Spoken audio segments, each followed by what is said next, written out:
Hello students, we are going to continue exercise 3.3. Question number 9 diagram is there on your board. Please check it carefully.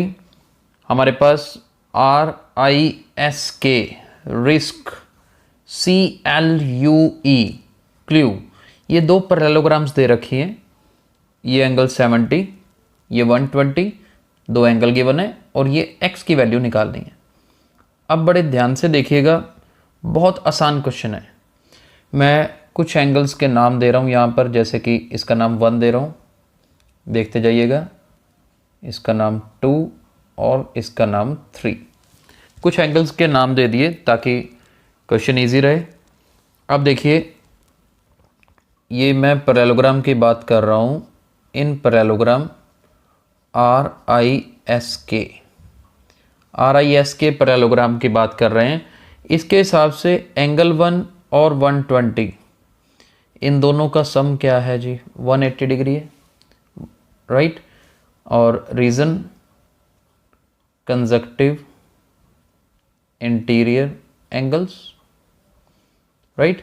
1 + 120 मैंने लिखा है, आप R+K लिख सकते हैं इससे पहले, ताकि एंगल R निकाल सकें. तो यहाँ से एंगल 1 की वैल्यू कितनी आ जाएगी? 60 डिग्री. ये आपने 120 राइट साइड में लेके जाना है और सब्ट्रैक्ट कर देना है. अब देखिए, इसी पैरेललोग्राम में एंगल 1 और एंगल 3, ये दोनों इक्वल हैं. Also angle 1 is equal to angle 3. Reason opposite angles of a parallelogram are equal, right. तो अगर एंगल 1 60 है तो एंगल 3 भी कितना होगा?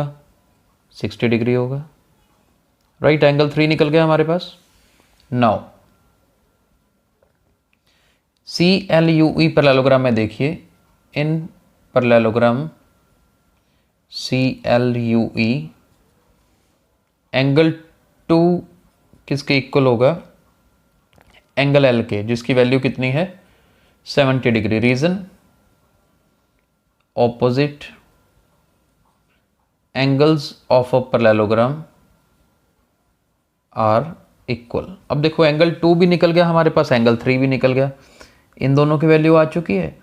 तो फिर ये देखिए, हम इस पॉइंट का नाम O दे देते हैं और इस ट्रायंगल में चलते हैं. इन ट्रायंगल EOS कौन सी? EOS. एंगल सम प्रॉपर्टी लगाइए यहाँ पर. Angle 2 plus angle 3 plus x is 180 degree. Reason angle sum property of a triangle. तीनों एंगल का सम 180 होता है. एंगल 2 की वैल्यू 70, 3 इज 60. अब यहां से आप सॉल्व करेंगे तो x की वैल्यू कितनी आएगी जी? 50 डिग्री आएगी. तो यही हमारा आंसर है. हमें x की वैल्यू निकालनी थी. तो ये एंगल कितना आया? 50 डिग्री एंगल आया. Let's move to question number 10. चलिए क्वेश्चन नंबर 10 देखते हैं. Explain how this figure is trapezium, which of its 2 sides are parallel. हमारे पास एक क्वाड्रिलेटरल है जिसमें दो एंगल, एक 100 एक 80 दे रखा है, और हमें ये एक्सप्लेन करना है कि ये क्वाड्रिलेटरल जो है कैसे ट्रेपेजियम है और कौन सी इसकी 2 साइड्स पैरेलल है. तो देखिए, यहाँ पर हम कैसे इस चीज़ को एक्सप्लेन कर सकते हैं. हेयर ये एंगल M जो है ना, angle M plus angle L की अगर बात करें तो देखिए 100 प्लस 80 ये कितना है? 180 है. मेन चीज़ यहाँ पर ये है कि इन दोनों का सम 180 बन रहा है.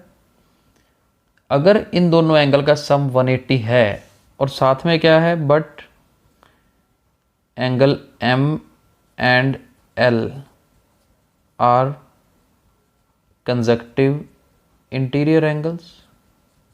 देखिए ध्यान से समझिए, ये दोनों कंजक्टिव इंटीरियर एंगल्स तो हैं ही, साथ में 180 भी है.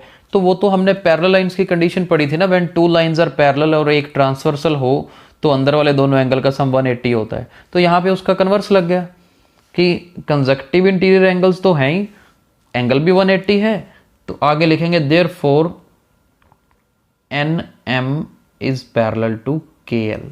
इसका मतलब हम लिखेंगे कि एन एम तो क्या है, के एल के पैरेलल है। तो आ गया इस क्वेश्चन का answer, which of its two sides are parallel. और अगर एक पेयर पैरेलल है ना, therefore K L M N is trapezium. हम इसको ट्रेपीजियम भी लिख सकते हैं। क्यों? इसका आप रीजन बना के लिख सकते हैं। क्या रीजन लिखेंगे? If one pair of sides of a quadrilateral, एक क्वाड्रिलेटरल का एक पेयर साइड्स का, if one pair of sides of a quadrilateral is parallel, pair parallel है आपस में, then it is a trapezium. Right? तो ये मुश्किल नहीं था, बिल्कुल आसान क्वेश्चन था। चलिए आगे नेक्स्ट 11th क्वेश्चन पे चलते हैं। चलिए 11th क्वेश्चन देखते हैं। Find measure of angle C. ये एम जो लगाया ना, इसका मतलब है measure of angle C if A B is parallel to D C. अब देखिए ए बी और डी सी हमें पैरेलल दे रखा है, इस एंगल सी की वैल्यू निकालनी है। तो कैसे करेंगे? Measure of angle B plus measure of angle C is 180 degree. ये बी और सी दोनों का sum 180 degree. Reason conjunctive interior angles. मैंने लिखने का स्टाइल आपको पिछले लेक्चर में बताया था, पूरा लिखना। Since A B is parallel to D C and B C is a transversal, वो लाइन ऊपर लिख दीजिएगा। अब एंगल बी की वैल्यू कितनी है? 120 डिग्री।